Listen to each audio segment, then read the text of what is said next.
একটা মেয়েকে নিজের মা বাবাকে ভালো রাখার পাশাপাশি নিজের শ্বশুর শাশুড়িকে ভালো রাখার দায়িত্বটাও নিতে হয়। আর তাদের স্পেশাল দিনে একটু সারপ্রাইজ দিলে মন্দ হয় না, তাহলে তাদের মনটাও ভালো হয়ে যায়। আমার মা বাবা নিজের বার্থডের দিনটা ভুলেই গেছে, এমনকি আমরাও ঠিকঠাক জানি না মা বাবার ডেট অফ বার্থ কি।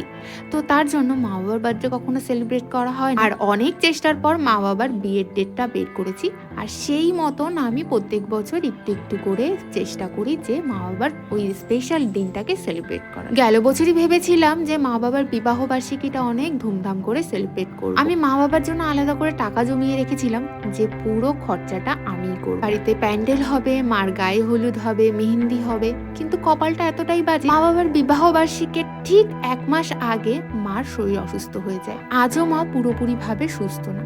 মানুষের জীবনটা এইরকমই, যখন যেটা মনে হয় সেটা করে রাখা উচিত, আর খুশির মুহূর্তগুলোকে আরো বেশি করে সেলিব্রেট করা উচিত, কারণ কখন মানুষের সাথে কি হয় সত্যি সেটা বলা যায় না। আর এইদিকে শ্বশুর বাড়িতে বাবাই আর মামুনি দুজনেই খুব পছন্দ করে অনুষ্ঠান করা, আর নিজেদের স্পেশাল দিনগুলোতে সবাইকে একসাথে ডেকে খুব মজা করা। তোমাদের আগের ভিডিওতে বলেছিলাম যে আমি একটা পার্লসের নেকলেস নিয়েছি, কার জন্য নিয়েছি সেটা এখন তোমাদেরকে শেয়ার করছি। অ্যাকচুয়ালি সেদিন ছিল মামুনির জন্মদিন, তো রাত 12টায় বার্থডে সেলিব্রেট করবো ছোটোখাটোভাবে একটা সারপ্রাইজ। তো তাই আমি গিফটটা আগেই নিয়ে রেখেছিলাম, আর নিজের জন্য একটা পেটিকোট নেবো বলে আমি অরবিন্দুতে চলে গেছিলাম।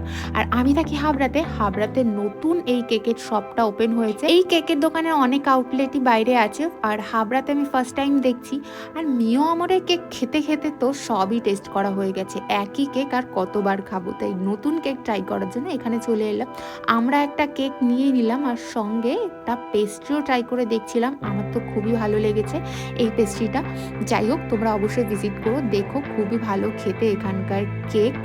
আর বাইরে বেরিয়ে হঠাৎ করে আমার চোখ পড়লো ওপরের এই ক্যাফেতে, সেটা দেখে ছুটতে ছুটতে গেলাম, যাই একটা কফি ট্রাই করে আসি। আর ফার্স্ট টাইম হাবড়াতে আমি কোনো লিফটে চড়লাম। এই ক্যাফেতে কারা কারা গেছো তারা অবশ্যই কমেন্টে জানিও। আর সবাইকে আগে থেকেই বলবো, এটা কিন্তু ফ্যামিলি ক্যাফে নয়, অবশ্যই ছোট ছোট বাচ্চাদের নিয়ে তোমরা যাবে না, কারণ এখানকার পরিবেশটা একদমই ছোট বাচ্চাদের জন্য ভালো নয়। আর এই ক্যাফেটা ছিল 4th ফ্লোরে।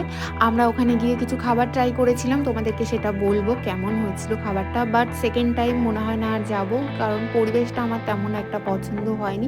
বিশেষ করে আমার স্মোকিং ততটা পছন্দ হয় না। চারিদিকে যখন স্মোকিং হয় তার মধ্যে না বেশিক্ষণ বসে থাকা যায় না। বিশ্বাস করো, যারা আড্ডা দিতে যাচ্ছে কলেজের ছেলেমেয়েদের জন্য একটা ভালো অপশন হতে পারে এটা। যাই হোক, তোমরা যারা যারা গেছো অবশ্যই কমেন্টে জানিও।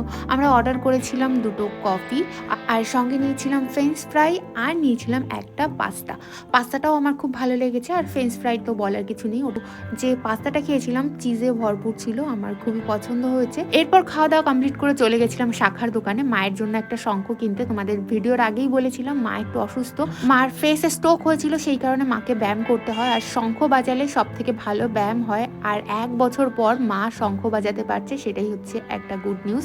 আর যাই হোক, তাড়াতাড়ি করে বাড়িতে মাকে শঙ্খটা দিয়ে চলে এসেছিলাম, কারণ 12টা বাজলেই মামুনিকে আবার সারপ্রাইজ দিতে হবে। সবাই জীবনে কম বেশি মনে হয় এই সারপ্রাইজটা পায় রাত 12টার পরে কেক কাটা।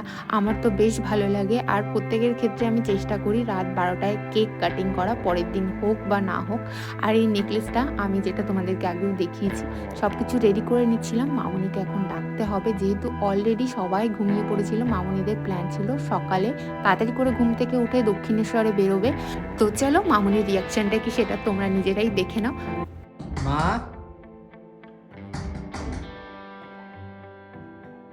আমি দরজা খোলো।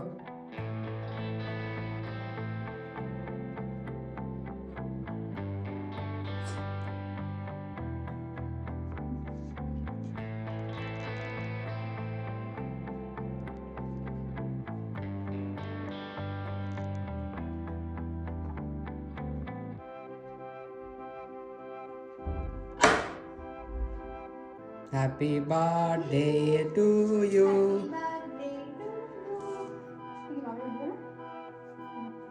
বাবা তো মার ওষুধ খাইব। এখানে টেবিলে কাটো, এখানে কাটবে।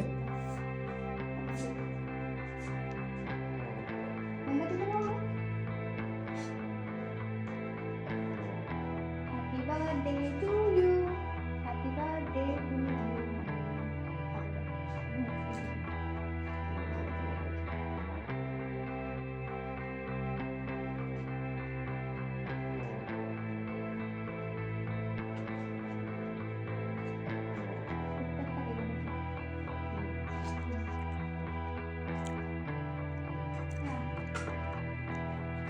দেখো পরে দাও কেমন লাগে তাকাও যা খুলে এটা খোলা এটা খোলা আটকানো হয় তাকাও তোমরাও চেষ্টা করো তোমার আশেপাশে যে মানুষগুলো থাকে তাদেরকে নিয়ে হ্যাপি থাকার। চলো আজকের ব্লগটা কেমন লাগলো অবশ্যই জানিও। টাটা।